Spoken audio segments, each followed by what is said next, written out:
係好，今日咧就同大家講下幾隻喺西洋書法裏邊主要嘅幾隻字體啦，咁樣樣。今日咧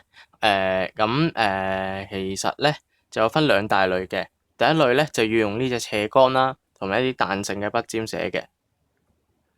第二隻咧就用呢平頭嘅筆尖寫嘅。嗱，等先啦，俾個 focus 佢。嗱，你見到個筆尖係平嘅咁樣樣。咁咧，首先講翻第一類先啦。第一類咧，要用斜桿咧嘅話咧，就會有兩類嘅字體啦。第一類就係 copperplate 啦，第二類咧就係 Spencerian 嘅咁樣樣。而咧用呢啲平頭筆尖，寫嘅咧，俾翻 focus 佢係啦。用平頭筆尖寫嘅咧，主要咧就有歌德啦同埋 italic 呢兩樣字體嘅喎，咁樣樣。好咁如果要用尖水筆嘅話咧，你咧就需要有斜桿啦，同埋咧就要有啲筆尖嘅，分開買嘅。咁當然啦，你要有墨水啦，同埋咁你要有兜洗筆水喺度啦。呢張卡就冇乜用嘅，哎呀，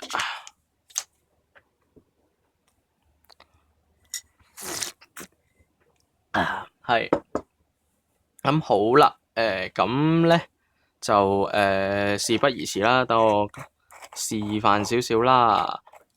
哎呀，咁點墨嚟講咧，都係就咁點落去嘅啫。我自己就咁咧，就要點過咗個氣孔啦，令到個氣孔都有啲墨喺度啦。同埋咧，太多嘅時候咧，要揩一揩個樽邊，咁咧等佢啲墨流翻落去嘅。copperplate 我都好耐冇練咯，copperplate，嗯。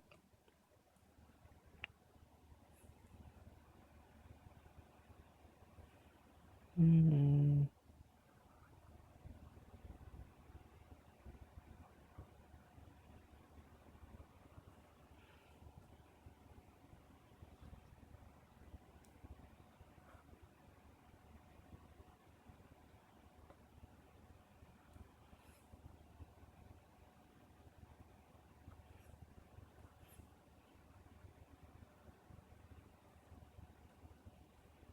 copperplate 裏邊咧，佢咧有個好重要嘅一個元素咧，就係咧嗰啲 shade 嘅位置咧，佢係要求咧係要平晒嘅咁樣樣，即係呢啲頭尾位咧係要平嘅。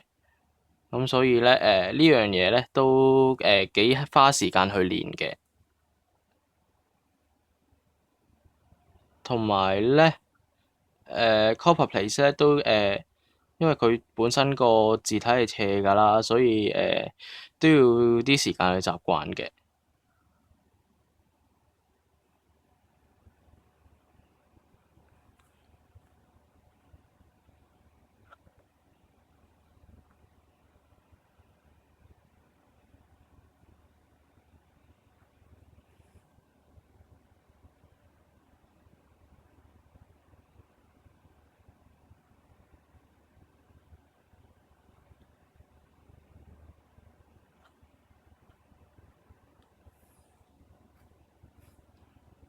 咁樣樣，坐翻正少少先。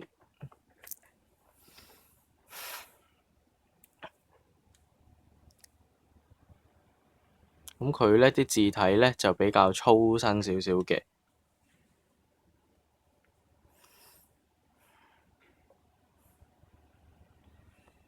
好啦，之後咧第二類咧就係 Spencerian 啦。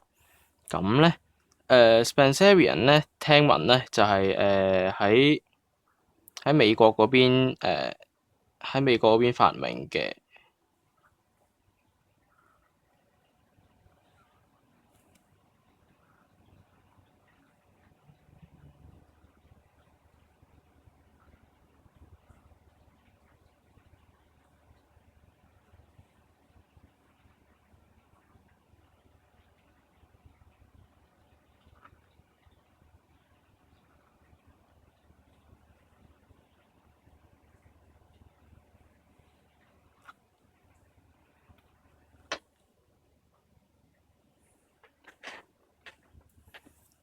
咁樣樣。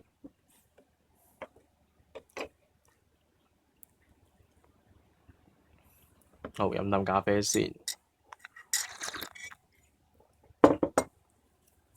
好啦，咁就跳入下一個話題啦，就係一啲平頭尖嘅一啲書法啦，咁樣樣。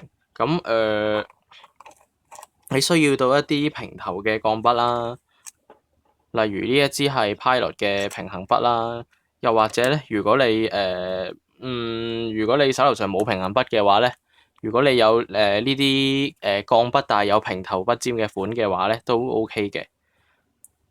呢1.5mm 嘅款都 OK 嘅，咁樣樣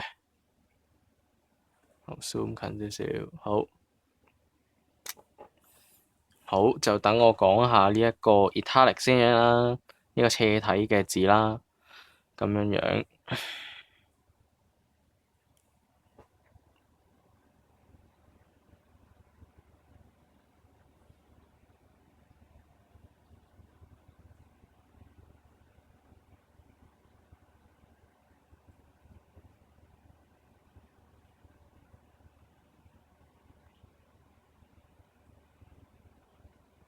有 C 字寫得唔係咁靚添，好唔緊要。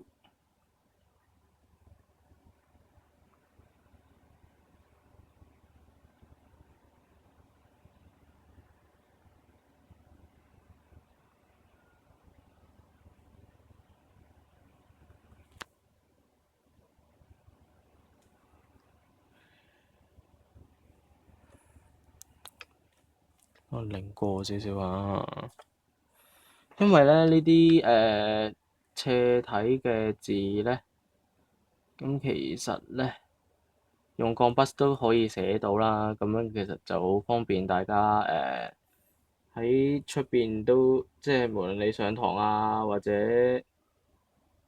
返工啊都可以寫到，就唔使尖水筆咁樣咁大陣仗啦，咁樣樣。好，褪落少少。好，之後咧就入到呢個歌德字體啦。我等我試下支筆先，我都好耐冇用過。有墨啦，好掂。好，歌德咧就比較鐵血少少嘅感覺上就呢隻尖，因為呢隻6mm嘅尖咧都幾闊下，我都唔係好成日用，所以我都 mark 翻少少位。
咁樣樣。